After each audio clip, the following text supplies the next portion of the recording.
Technoplanet blah. Blah blah blah. Blah blah blah. Blah blah blah.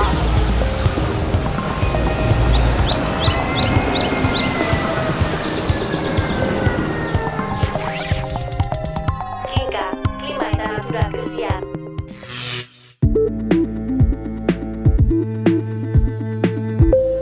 Albisteak.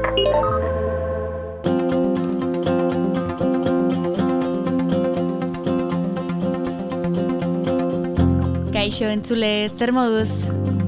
Euriteak eta hotza dira nagusi, baina hementxe duzu goxatzeko asmoz edo Kinka podcasta. Ohi bezala, albisteak lehenik. Akordiorik gabe amaitu da Nazio Batuen Erakundearen gobernu arteko negoziazio batzordearen 5. batzarra. Herrialdeak ez dira bat etorri plastiko kutsadurari aurre hartzeko itun bat eta neurri lotesle bat lortzeko. Datorren urtean berrekingo diete eztabaidei.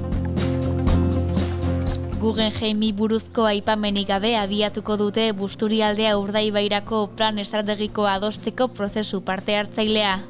Eusko Jaurlaritzak, Foru Aldundiak eta 20 udalek osatutako talde eragileak eskualdeari buruzko diagnosia aurkeztu dute. Eta testuan ez da museorik aipatu. Otsoaren babesa murriztuko du Europako Kontseiluak. Bernako hitzarmeneko 2. eraskinetik 3. pasatuko du. Ondorioz, baimenduta egongo da erabateko edo besteko harrapatze edo iza. Beti ere, hitzarmenean zehazten denez, espeziaren iraupena arriskuan jartzen ezpada. Horrekin lotuta, otsoa, babes bereziko erregimeneko espezie basatien zerrendatik kendezala eskatu dio Espainiari Eusko Jaurlaritzak. Araban, Bizkaian eta Gipuzkoan gehiegizko babesa duela iritzita. Europako Batasuneko Kontseiluak eta Europako Parlamentuak urtebete atzeratuko duten deforestazioari buruzko araudi berriaren aplikazioa. Ingurumen komisario berriak argudiatu du moldatzeko denbora ematea dela asmoa. Euskal Hirigune Elkargoak HTaren aurkako jarrera finkatu du. Bill Gatesen talde politikoak aurkeztu duen mozio bat bozkatu dute trenbide egitasmo handia errefusatzeko. 137 hautetxik bozkatu dute mozioaren alde.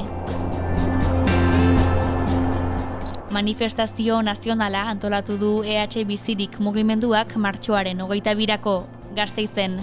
Makroproiektuen aurka egingo du, eta besteak beste salatuko dute LPS aurrera egiten ari dela herritarren iritzia kontuan hartu gabe.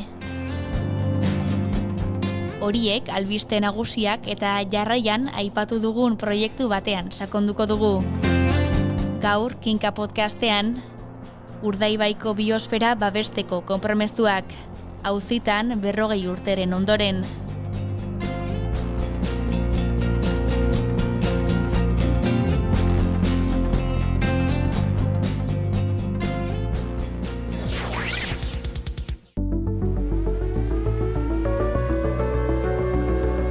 Albiste gehiago Kinkaren buletinean.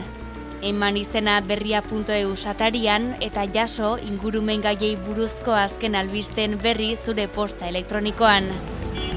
Kinkatik Kinkara.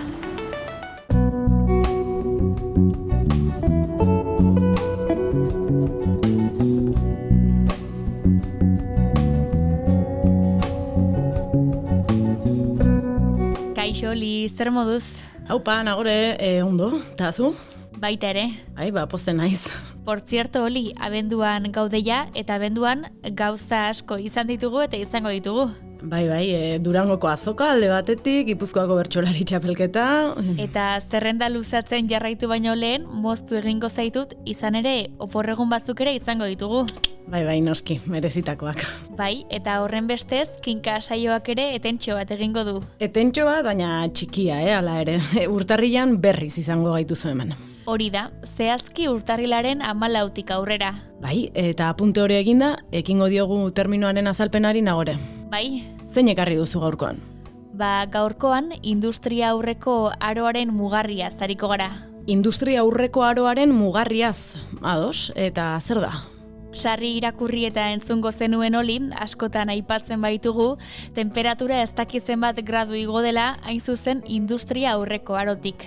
Jakingo duzu beraz, mugarri bat dela aro hori, gas emisioi eta lurraren temperatura globalari dagokionez, eta gaur egungo datuekin alderatzeko oinarri gisa erabiltzen dela.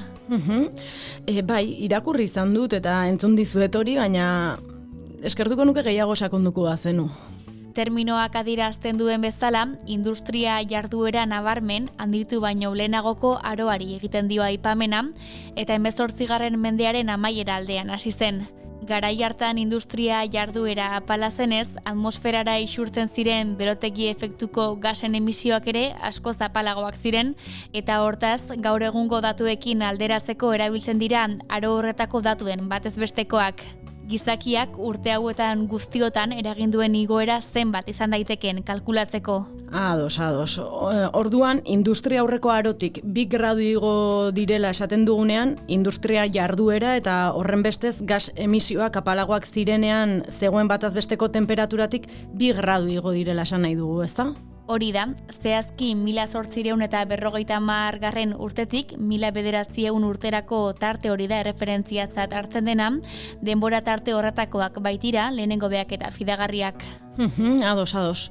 Industria aurreko aroa hitz egitean beraz, data horietaz ari gara, ezta? 1850etik 1900era arteko denbora tarte horretaz, ez? Tarte hori aipatu duzu. Bai, Parisko akordioan 2009 urtean 2 graduko igoera jarri zuten gainditu ezin den marra gorri gisa herrialde sinatzaileek, eta akordio horretan bertan herrialdetako ordezkariak konprometitu ziren halaber, igoera hori 1,5 graduren azpitik mantentzeko lan egitera eta horretarako beharrezko neurriak hartzera. Gaiari buruz egin diren azken ikerketen arabera baina, igoera marra gorri horietatik arantzago joango da. Horixe galdetu behar nizunea aurre ikuspena edo zeintzen, ez? Herrialdek 2009 urtean hartu zuten konpromiso hori orduan, aurre ikuspen horien arabera, ez dela beteko esan nahi duzu.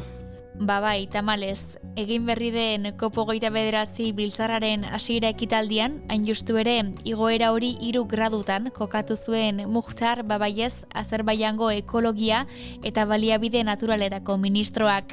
Indarrean dauden politika askotarikoek kopuru horretara garamatzala esan zuen, eta hori ez betetzeko lan egitera eta beharrezko neurriak hartzera deitu zituen bakun bildu ziren herrialde eta kide guztiak. Beti esaten dugu berdina nagore, baina ea igoera horri balazta jartzeko ardura duten guztiek gutxienez betetzen dituzten horrelako biltzarretan eta sinatzen dituzten akordioetan adosten dituzten konpromisoak. Ea, oli.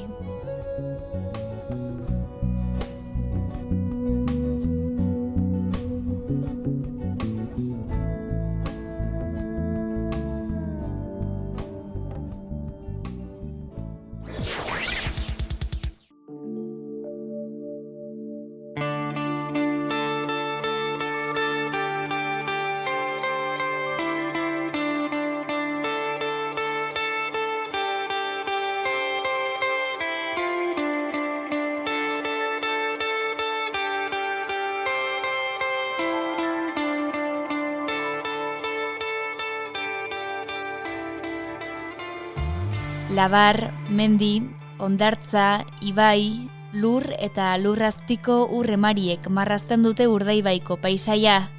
Paisaia horren parte diren faunarekin, florarekin inguratzen duten herriekin eta noski herritarrekin batera. Euskal Herrian dagoen biosfera erreserba bakarra da, 22.000 hektareako eremu bat hartzen du. Eta lagun askoren interesgune bakarrik ez, ekosistema askotariko baten babesgune eta topagune ere bada. Abenduaren 6an, bete ziren 40 urte, hain justu ere, UNESCO, hezkuntza, zientzia eta kulturarako nazio batuen erakundeak biosfera erreserba izendatu zuenetik. 1984an jaso zuen izendapena, Manan Biosfer izena zuen programa batean sartu zuten zehazki. Ingurune horren eta gizakiak bertan egiten zituen jardueren orekaren balioak goretsiz. Ibone Amertzaga UNESCO katedrako kideak gogoan du hori.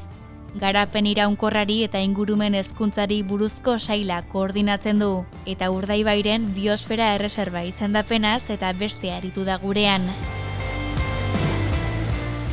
Asteko berriki aipatutako programaz beraz mintzatu da. Programa honen azkenean helburua da saiatzea zientzian oinarrituta lortzea pertsonak eta naturaren arteko elkarlan bat iraunkorra.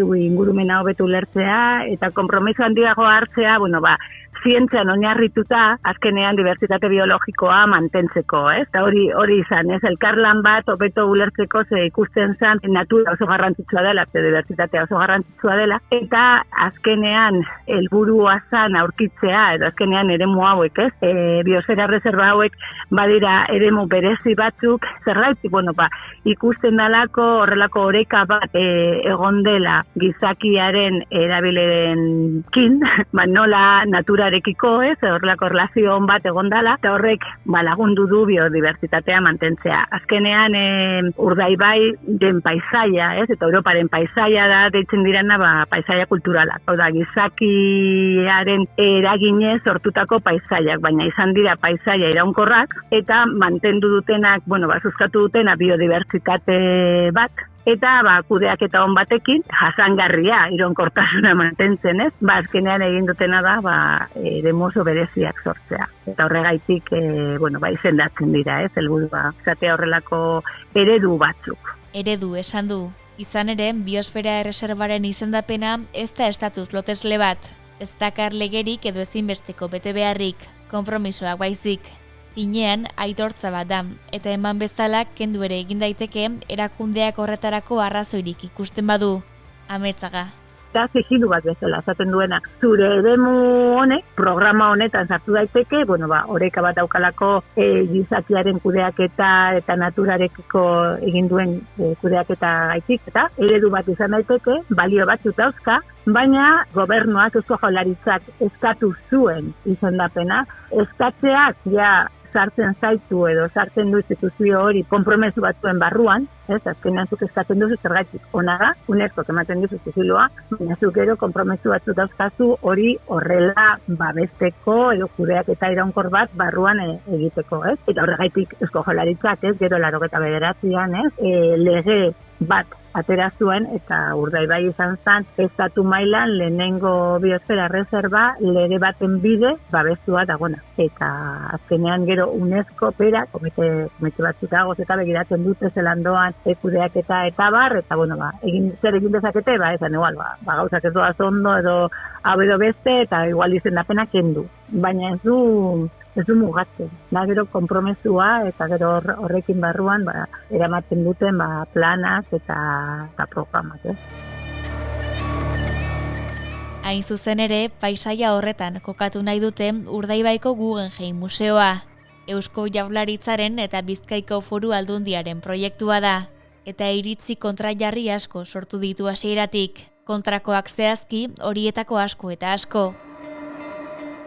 Justuki, proiektu hori geldiarazteko eta herritarrak horren inguruan informatzeko sortu zen Guggenheim Urdaibai Stop plataforma. Horko kide da Eider Gotxi Bizkaitarra, eta egitasmoaren nondik norakoak azaldu ditu gurean.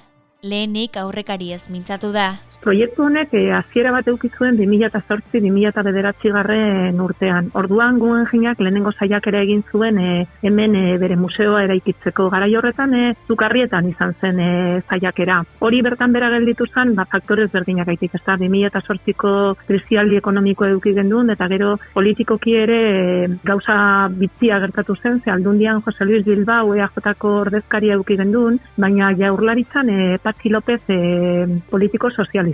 Orduen, ez zuten akordio bat lortu proiektu honen inguruan, eta herriak ere erantzun kontrakoa eman zion. Beraz, faktore hauei esker bertan bera gelditu zen. Duela 3 urte baina, agintariek berriz heldu zioten proiektuari.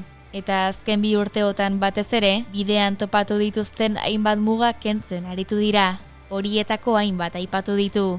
Gaur egun indarrean dauden legeak eta hitzarmenak kontutan hartzen baditugu, proiektu hau ez da bideragarria, legez kanpo egongo litzateke. Argi esan ziguten, batez be Bizkaiko Foru Aldunditik, proiektu hau beraientzako albora ezina zela, ez da? Eta horrela ari dira aritzen. Ikusi duguna da proiektu hau bideragarri egiteko urrats ezberdinak ematen ari direla. Ezagunena edo muruetan egin duten jabaritza sormenaren murrizketa izan da. Eta hor eduki duguna da, 1 metrotako babes bat, eta babes hori murriztu dute 20 metrotara. Eskari hau Aldundiak egin zuen 2021 urteko urrian. Azkenean, lekura bertara bagoaz, ikusi dezakeguna da, Astilleros de Murueta Ontziola estuarioaren bihotzean dago kokatuta, eta uraren gure estuarioaren ertzertzean dago, uraren alboan. Aurretik ura eukiterakoan eta atzekaldean trena, 100 metrotako babes bat eukiterakoan, 100 metro horietan ezin zan eraiki legea kontutan eukita. Ordan Aldundiak eskari hau egiten dio Espainiako gobernuari, eta urte bi beranduago 2023ko urriaren 19an Espainiako gobernuak baietza ematen dio. Eta horra aurkitzen gara babes murrizketa batekin. Gero, zer gehiago ikusi dugu, herri ezberdinetako plan urbanistikoak, hirigintza plan hauek aldatu egin behar izan dituzte, adibidez, Muruetan bertan, Astilleroak okupatzen duen partzela, industrial bezala kalifikatuta dago. Olako partzela bat daukagunean, ezin dugu museo bat gainean kokatu, ze museoak ez dauka industriarekin zer ikusirik. Orduan kalifikazioa aldatu beharra dago, eta pasatu behar dugu industrializatetik ekipamentala izatera. Orduan aldaketa hauek egiteko, eremua dagokion udaletxetara joan beharko ginateke, kasu honetan Muruetara, eta plan urbanistikoa hirigintza plana aldat. Eta hori adibidez, 2023ko urrian ja egin zuten. Momentu honetan, arazo berdina daukie Daliarekin. Daliak okupatzen duen partzela ere, industrial bezala kalifikatuta dago, eta museo bat kokatu nahi badute bertan, aldaketa berdina egin behar da. Momentu honetan, Gernikako udalean, aldaketa hauek bideratzen ari dira. Eta ikusi ditugun beste aldaketa bi, Urdaibaiek berak daukan plan zuzentzailea, erabilera eta kudeaketarako moldaketan sartuta dago, legebiltzarrean, eta baita be, eskualdeko Markina Gernika lurralde plan partziala, hau ere moldaketan sartuta dago. Beraz, ezagunak dira 4 aldaketa egin dituztenak legeak moldatzeko edo eraldatzeko beraiek dituzten behar izanetera.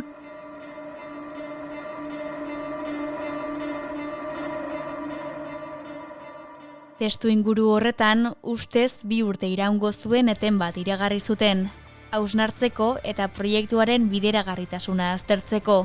Guk entzun genitunean, pizkatzu bat harrituta gelditu ginen egia esan, baina bai, izan dezake zerbaiten beharraren erantzuna izatea. Adibidez, proiektua ordura arte ilunpean garatzen ibili ziren. Guk eskatzen genuen proiektu honi buruzko informazioa eta beti bukatu egiten zitzaigun proiektua ez dela existitzen esan. Urrian guk manifestazio bat antolatu genuen, eta manifestazio honen arira alderdi politiko batzu gurekin kontaktuan jarri ziren, manifestazio atzekimendua emateko. Ordutik aurrera, alderdi politiko hauekin lanean aritu izan gara, era paralelo batean, eta aukera eduki dugu beraien eskutik dokumentu ofizialak eskatzeko. Eta dokumentu ofizial hauek, orain arte, ilunpean egon zirenak, argia ikusi zuten. Eta nik uste dut hor egon zala aldaketa. Momentu horretar arte, administraziotik entzuten gendun, adierazten bakarra zan proiektu hau jasangarria izango zala, ekologikoa, berdea, baina dokumentu hauek argia ikusten duten momentutik, ikusten duguna da dokumentu hauetan sinatu diren hitzarmenak, konbenioak Espainiako gobernuarekin, ez direla Espain ekologikoak ezain jasangarriak. Eta nik uste dut hau bai izan daitekela faktore bat, hausnarketa epe hori zabaltzeko. Eta gero, bestalde batetik badaukagu baita be, Urkullu lehendakariak proiektu hau ez duela inoiz oso argi ikusi. Orduan, hau ere izan daiteke beste faktore bat, ez da? Eusko Jaurlaritzak hemen ekonomikoki eman behar zuen bultzada, Urkulluk inoiz ez du bideratu. Eten hori baina ez da gauzatu haiek esan bezala. Hilabete gutxira, Dalia fabrika eraisteko lanekin hasi ziren. Gotxiren hitzetan aurrez ezer jakinarazi gabe. Ikusi duguna da, inongo abizurik gabe, herriarekin kontatu gabe, Daliaren eraizketarekin hasi zirela, era oso izkutuan. Guk eman gendun komunikabideetan Daliaren eraizketaren berri, hau ekainaren 13an izan zen, eta bueno, horbe badago eztabaidatzeko gaia ez da. Dalia kutsatuta dagoen eremua da, baina ez oin. Daliak 40 urte daramatza kutsatuta. Ordan ez guk bakarrik baizik eta Busturialdeak historikoki eskatu du kutsadura hauek garbitu beharra zegoela herritarren hobe beharrez. Baina hau ez da inoiz horrela izan. Eta oin ikusi duguna zer da? Bueno, Daliaren deskutsatze lanekin hasiko direla, akuiferoaren deskutsatze lanekin hasiko direla, baina helburu konkretu batekin, ezta? Eta helburu hori ez da inondik inora herritarra. Helburu helburua da Guggenheim Urdaibai proiektuak eskatzen duen museo bat bertan eremu horretan eraikitzea. Eta horretarako, claro, garbi eta egoera honean egon behar da. Denbora honetan guztian hedabideetako lerroburu asko hartu ditu museoaren egitasmoak. Gehienentzat hori izan da informazio iturri bakarra. Izan ere, erakundeek ez dute gaur-gaurkoz ere adierazpen argirik egin beren asmoen inguruan. Hori salatu du behintzat plataformako kideak. Behin eta berriro aipatzen digute batez be azken aldi honetan, administraziotik entzute aktiboa jarriko dutela martxan. Entzute aktibo hori martxan egon beharko litzateke proiektu mai gainean jarritzan momentu beretik, eta ez da horrela izan. Mundu mailan indarrean dagoen Arus konbenioa, eta Arus konbenio honek oso argi esaten dau, ingurumenarekin erlazioa duten proiektuetan herritarrak informatuta egon behar direla.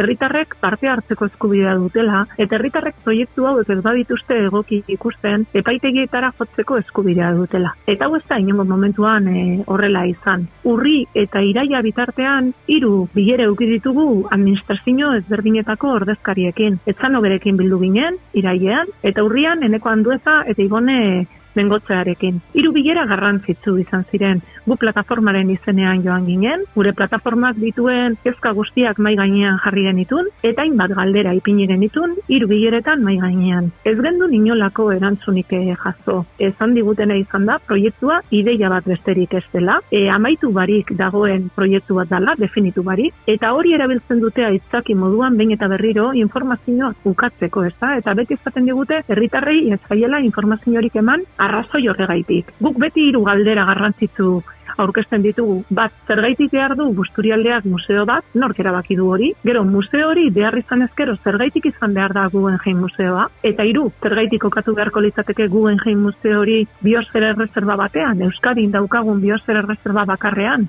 Hor egongo litzateke proiektu honen muina, proiektu honen zergaitia, beti galdetzen digute. Eta proiektu honetan nork dauka interesa, guk ez? Interesa duenak erakutsi beharko du edo azaldu beharko du zergaitia. Eta esan beharko du zein dan proiektu honek eskualdeari ekarriko dion onura. Beraiek, errekonozitu egin behar izan dute azkenean, proiektu hau ez dela gure eskualdeari entzako mirari bat izango. Ez dela izango ekonomia suspertuko duen proiektua.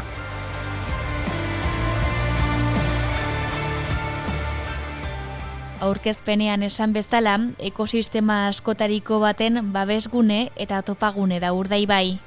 Paisaia ikusgarri bat marrazten du.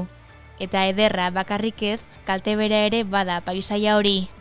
Beraientzat zer den eta zer balio duen adierazi dute. Konkretuki, biosfera erreserba honetan Urdaibaien hainbat babes figura ditugu. Bere lege propioa dauka.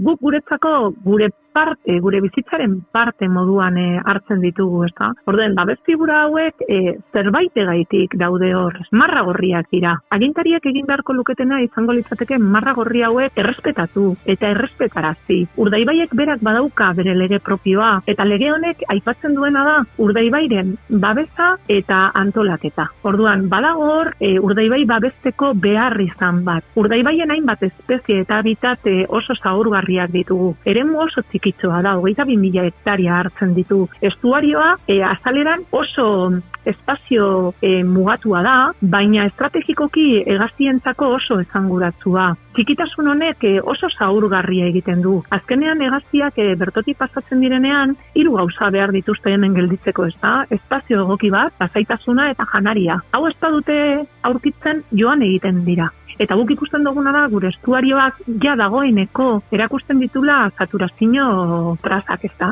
Gaur egun kudeaketa aktibo bat eskatzen duen eremu bat da. Inuz eta eukaliptos josita dago, landarin baditzaiez josita dago. Guzti horrek kudeaketa bat eskatzen du. Eta ezin duguna da onartu esatea momentu honetan gure estuarioaren egoera ez dela egokize, zaurituta dagola eta proiektu honek ekarriko diola egoeraren hobekuntza bat. Hori oso maltzurra da. Adierazpen horrek egiten dituztenean, herritarrak manipulatu egiten dituzte. Azkenean badago hor hitzarmen bat sinatu dutena Espainiako gobernuarekin 40 milioi euro ekarriko dituena edo ekarri dituena biosfera erreserbaren egoera ingurumen egoera hobetzeko, ez da. Eta hori da azkenean gure agintariek egin beharko luketena. Biosfera erreserbaren egoera hobetu baina inongo momentuan proiektu honekin lotu barik. Bada paisaia bat oso berezia, zeinetan dauzkagu padura, kartadiak, landa eremuak, ez? Eta da paisaia bat oso berezia urtetan oreka baten egondala, ez? Kudeak eta iraunkor bat uki duena, eta horretan oinarritzen da, neurri handi baten, ez? Daukan dibertsitate paisaian, ez? Paisaia oso berezia da, baina uztartu da, bai industriare dago, ez?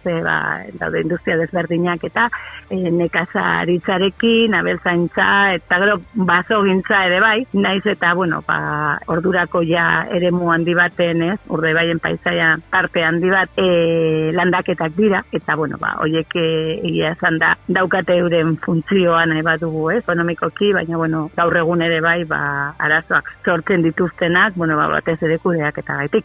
Baina zen edut, nire ustez da hori paisaia eta oreka, ez? Nire baten gizakia eta naturaren artekoa, lagundu duela horrelako sistema nahiko berezi bat mantentzea orduan. Urdaibai biosfera erreserba denetik, hain justu ere, are gehiago babestu dira hainbat eremu, baina Metzagaren esanetan badago zer egina oraindik.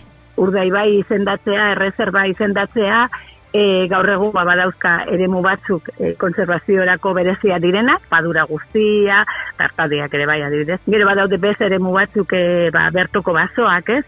Azkenengo planaren berrikusketa egin zanean, adibidez bertoko basoak sartu ziren, eta horiek azkenean aurrerapenak dira, ez? Eta ikusi behar dugu, igual arazoak ere ukiko dituela, noski, bai, azkenean egin beharko genukena, eta batez ere gaur egun, ez, gauden krisi, ez, klimatiko edo honetan behar duena Urdaibak da horrelako arro osoko kudeaketa bat, ez, batez ere, badakigu ur arazoa dauzkatela, ez, ur horniduran arazoa dagola, ez, eremu horretan, gero, bazogintza eredua ere, aldatu beharko litzateke, ez, landaketa asko dago, eukaliptoa, gero eta gehiago.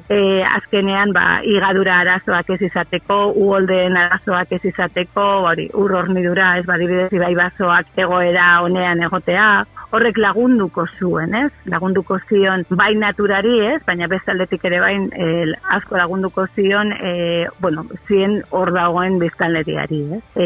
Nire ustez gauzak egin dira, eta hobetu da, baina ondinokan, beti bezala, ez? Arriskuak dagoz, eta hor erronka oso garrantzitsua dagoz, komentatu duan bezala. Batez ere, basogintzan, ibai basoak, eta hori dana lagunduko zuten ur emarian, arazoak igual txikitzeko, ez? Plataformaren arabera, museoa ingurune horretan egiteak kalte asko eta askotarikoak ekarriko lituzke.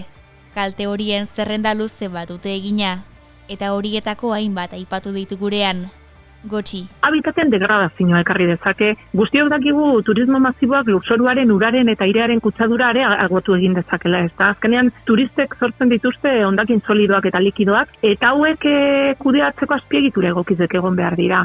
Eta ez da gure eskualdearen kasua, ez da? Faunaren gainean ere eragin negatiboak ekarri ditzake, azkenean habitat batzuk ditugu hor, Europako Natura 2000 zareak, habitat hauen eta espezieren kontserbazioa eta babesa bultzatzen ditu, ez da? Eta azkenean kontrajarria da, 140.000 pertsona ekartzea olako eremu batera, helburu hau daukagunean, kontserbaziorako helburu hau daukagunean. Lurzorua ere higatu egingo litzateke, baliabidean naturalen gaineko presioa ere areagotu egingo litzateke, eta igual guretzako garrantzitsuenak direnak, azkenengo hirurak, tokiko kulturaren aldaketa adibidez, ezta? Turismoak eragin nabarmena izan dezake tokiko komunitateetan. Haien bizimodua eta tradizioak aldatu egingo lituzke. Turisten eskaerei erantzuteko tokiko kultura merkaturatzeak nortasun kultura galtzea ekartzen du. Eta azkenean tokiko tradizioak galdu egiten dira. Gero, inpaktu negatiboa eduki dezake gizartean. Turistifikazioak gaur egun esperientzia ugariak baieztatzen duten moduan, hainbat zerbitzu garestitzea ekartzen du, ezta?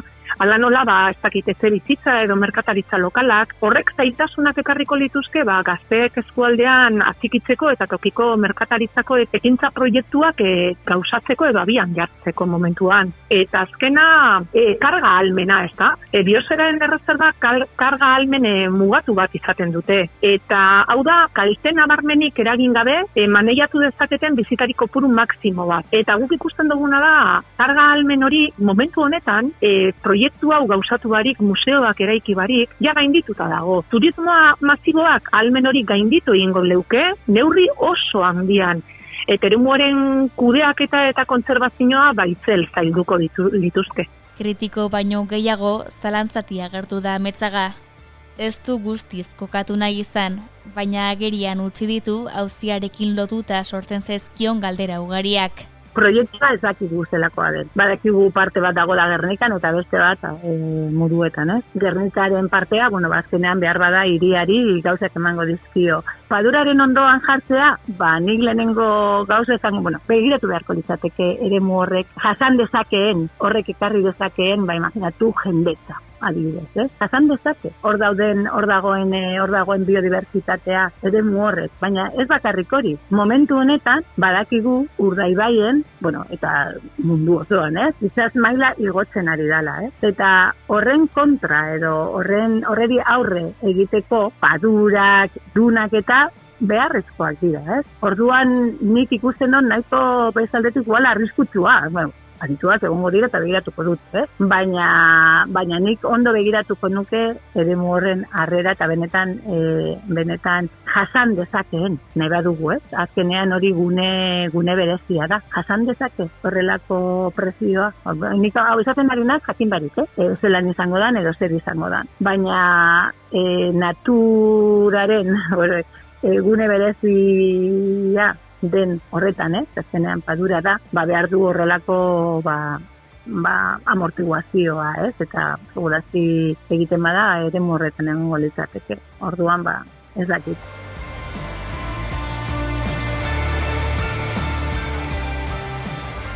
Paisaia zaritu gara, Urdaibai izan dugu izpide, eta Urdaibaiko Guggenheim Museoaren proiektuak paisaia horretan sortu duenari eta sor dezakenari ere behatu diogu. Aurrera begira, ez dakigu ze itxura hartuko duen, baina baditugu behintzat gaurko gonbidatuek paisaia horri begira egindako gogo eta interesgarriak. Ibone Ametzaga eta Eider Gotxi Urrenezurren. Nire ustez denen arteko gauza bat izan behar da. Eta hor balioan jarri behar da, benetan merezi du, ez beti esaten dut, benetan artifizializatzen danean lurra, ez? Benetan behar dugu gizarteak aurrera egiteko hori. Benetan egin behar da, benetan esan edo behar dugu ikuspuntu guztietatik, benetan azkenean merezi du hori egitea, edo ez. Hemendik urte batzuetara arazoak sortu ditzazke, edo gitzira, edo nik horrekin bat jartzen dut eta gero itsas maila gora egiten baduzea. Benetan barneratuta daukagu etorri daitekena eta tibide bat da danarena, edo gertatu diren beste golde batzuk eta ez. Naturak adierazten digu, esaten digu, bere bidea egiten du, esan nahi dut. Bere bidea egingo du, ze orekatzen da, zenean da oreka bat, ez? Eta hor gaudegu, urteetan nahiko ondo, ez? Baina, azkenengo urteetan hor gaude, ez? Ezakit gehiago begiratu behar dugu natura. Hausnarketa prozesu bat abiatu izan dugu, eta administrazioek hemendik aurrera euren urratsak ematen jarraitu behar.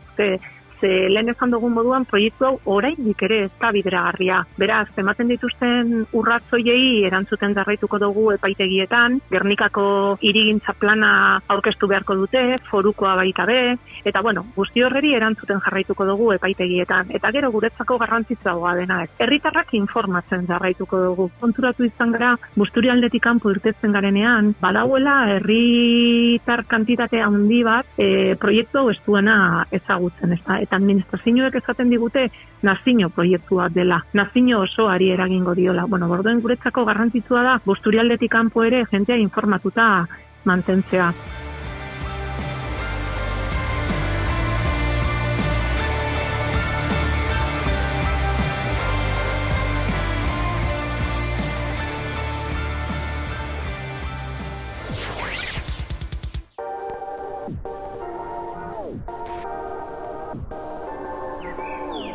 Orain kinka eraberrituan baita bonus traka ere. Urrengo asteartean Ibone Ametzaga eta Eider Gotxi. Kinka, etorkizun bizigarriak irudikatzeko.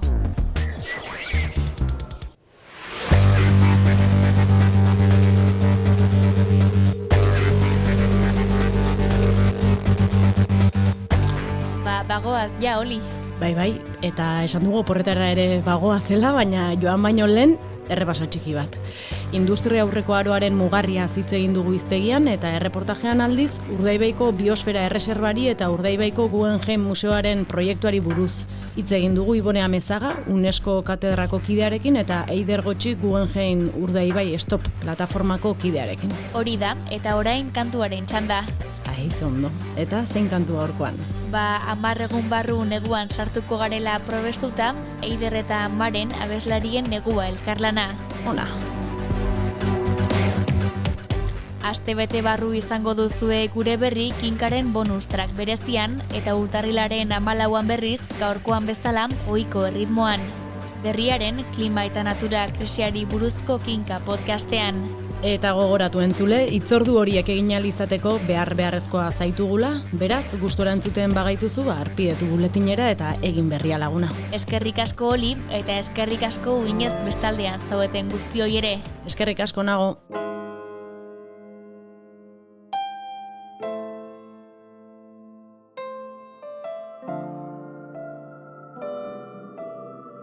Egun berri bat, pauso berri bat, udara amaitu denaren seinalea. Dena aldatzen dela esan zen